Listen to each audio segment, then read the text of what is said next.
Hi, and welcome to this introduction to our exciting resource pack, Budget Busters. Covering many of the Year 6 maths objectives, Budget Busters is an ideal way to get children thinking about maths in a real-life context and have plenty of fun at the same time. When you download the pack, you'll see it's made up of quite a few documents, and this video is a quick guide to getting started with the resource, but all the detail is in the teacher guide. This talks you through the whole pack and how each part fits together to create the Budget Buster experience. The key message in the guide is flexibility. If there is an element of the pack you don't wish to use, then don't. If there's something you think you can add to make the experience more purposeful for your children, do it. Budget Busters is yours to use as you wish, so make it work for you and your children. So what is Budget Busters? Well, it's designed as a game to be played by 6 players. Each player lives a year in the life of one of the Budget Busters characters. Each character has their own personal circumstances, finances and needs outlined on their personal profile. You can play the game in 1-hour sessions over a 12-week period, so that each turn of the game is 1 month of the character's life. Or play more regularly to shorten this time, but each session is split into 3 parts. Part 1 is bills, where each character is presented with their household bills for the month. There are 6 personalised bills for each character each month, and these fit on 1 sheet of A4.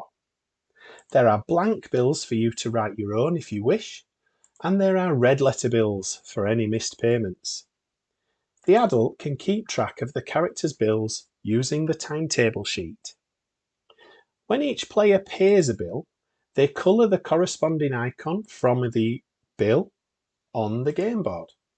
Each coloured icon gains well-being points, which each player tracks on their well-being chart, as well as keeping their bank statements up to date. When all players have paid their bills, it's time to move on to part 2, shopping.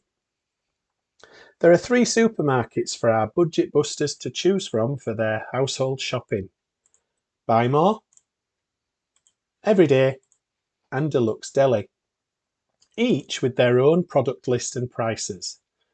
Players compile their shopping lists and buy enough to provide for their characters and their households for the month, paying particular attention to the individual needs on the character profile. Shopping is essential, but it could also be fun, and adults could add special offers and extra shopping challenges. Once shopping is complete, players colour the shopping icon on the game board, update their bank statements, and then it's the time for the final part of the turn: events and decisions. The Budget Busters pack contains 138 decision cards and 138 events cards. Each turn, each player rolls a dice to determine how many of each they get to pick up. These can prompt lots of discussions, as each card will have both a financial outcome and a well-being outcome, which could be negative or positive. There's even a blank template so you can add your own and tailor the game to your children. When the events and decisions have been dealt with, the E and the D icons are coloured on the game board. And that's the end of the turn. As the game moves on, players make different choices, ask advice, support each other, and each time you play the game, it can be different. The teacher guide suggests ways in which players can win the game, but it all depends on what you want your children to get out of the experience. And that's it in a nutshell. Have a look through the pack, see what works for you, and start your own Budget Busters group.